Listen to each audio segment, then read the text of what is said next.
What's up, everyone? Renfail here, and I am finally getting around to reviewing the musical episode of Star Trek Strange New Worlds, which I believe is number 9 in the overall series arc. If I'm wrong when I say that, I'll correct it in the description text down below.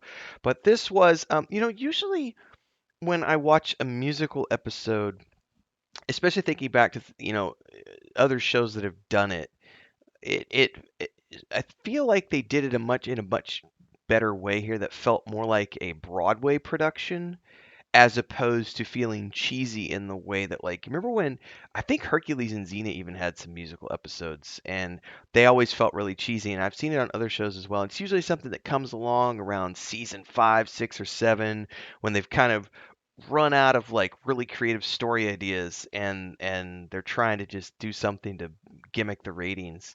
So it's usually when a show is when I've seen it done in the past, it's usually much deeper into a show's lifeline, but also done in a way that feels cheesy. It does not feel cheesy here.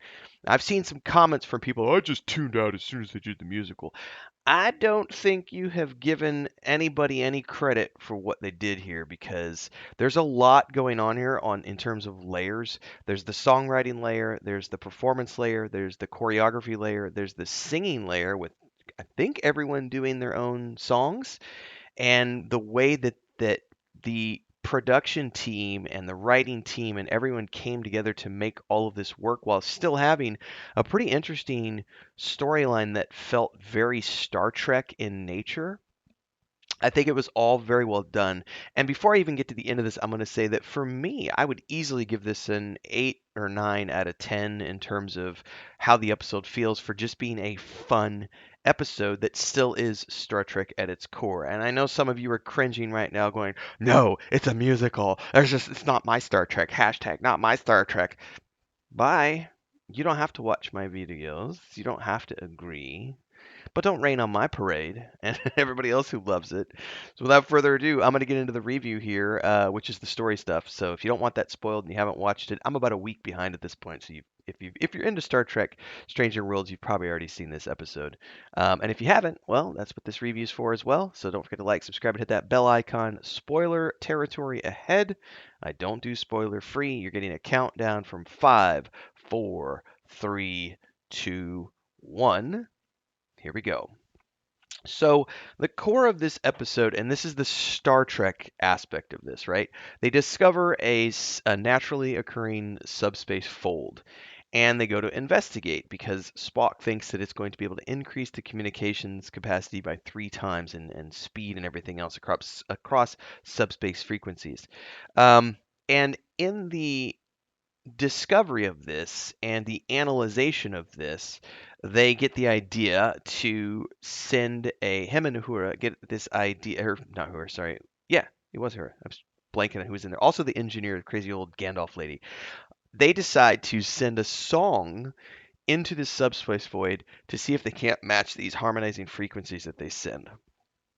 When they do that, it creates essentially this loop of um, song essentially that comes out, and what it does is it focuses on the strongest emotions, and if someone is feeling particularly sad or particularly happy, then it results in their emotions taking over and them bursting into song. So this is where there's a lot of stuff that happens in this episode in terms of the emotional storytelling that's going on between various characters. Because you have Pike and his girlfriend having a bit of a tiff over some things that spills out into him having a singing in front of the whole crew to the widescreen monitor on the bridge, basically telling her that I'm sorry, I lied, I don't want to go on this vacation that you planned, and like then there's the probably one of the best parts of the show is, in my mind, when so Chapel gets another letter. This time she gets accepted into this academy, right?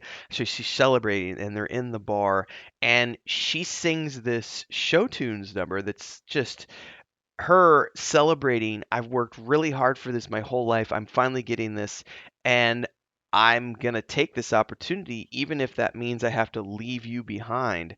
And she's singing this in front of everybody in the bar, and everyone in the bar is like caught up in her emotions. So they're singing it with her while poor Spock stands in the doorway and essentially gets told that you're the ex now. It was nice to know you.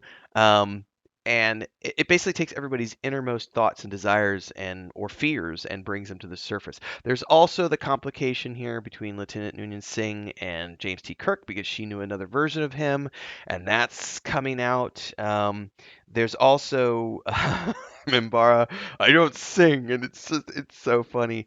Um, but I think that the crowning achievement for me was at the very end of this episode where the Klingons are coming because they've been affected as well, right? And they're coming to destroy this subspace thing. And they show up and there's some confrontations, but at the very end of the episode, as they're wrapping everything up, the Klingon ship bursts into this like rap slash hip hop song in a very modern style, like little Nas or something. And it's just everything in here was good. It was good, but there was some of the songs were funny, some of the songs were sad, some of them were emotional. But what really got me is they did. I think this is where I'm going to give a shout out to everyone who, on a creative level, put their heart and soul into this because I'm not going to mock this for being a musical. The writing, the lyrics, the choreography for all the dance moves, all of the crew singing their songs, like all of the cast singing their songs, everything that went into creating this episode. And it's great to see actors putting themselves outside of their comfort zone. And you can see the ones they all can sing at a decent level, some better than others, but you can see on screen when they're really getting into what's going on in the scene and they're really putting their hearts and souls into it. It felt good. And I think for me the other thing I loved was watching all the different themes. So, you've got Chapel's theme, you've got Lieutenant Noonien Singh's theme, you've got Spock's theme, you've got Uhura's theme, you've got Pike's theme, and then you've got the overarching theme of the first big song that happened at the beginning of the episode. And all of these kind of showing up, like you've got the Chapel and Chapel Hanger singing her song, and then Spock realizing he's going to get broken up with, and then later on in the episode, he's talking to Uhura about things, and he gets emotional, and he starts singing his song, which is the same. Well, it's a spin-off. I don't know all of the musical terms because I haven't done music in forever, but it's the same theme from the Chapel song, but it's been changed to fit his unique perspective. So you still got the underlying themes of her song blended into his. So from a songwriting perspective, lyrically and musically, this episode is so amazing on so many levels. And then, like I said, the dance choreography, the camera choreography, I'm sure they went through a ton of rehearsing to get all this right. And it pays off at the end in a way that I frankly loved it. Like, this was like going to a Broadway show for me. Like I said, it didn't feel cheesy at all, which is something I can definitely poke fun at other shows for doing where they've done it in a way that feels very cheesy. So for me, and my perspective, I really enjoyed this episode, and I'm happy they did it. I'm also very happy to get back to the normal Strange New Worlds because they have a specific format that they're shooting for. But I like the way that they took an idea from a Star Trek science fiction-y perspective. Here's a subspace fold that makes everybody sing when they get emotional, and then made that into a Broadway-style musical. Um, Two thumbs up from me, everybody. Like, I thought that episode was really, really, really fun. At the end of the day, I can't wait to watch more Strange New Worlds because I think it's a great show. Love to hear your thoughts. Drop them down in the comments below. Like, subscribe, hit the bell icon. I'll see everybody in the next one. Until then, stay safe. Don't forget the Discord. Join as a member to support. Cheers, everybody.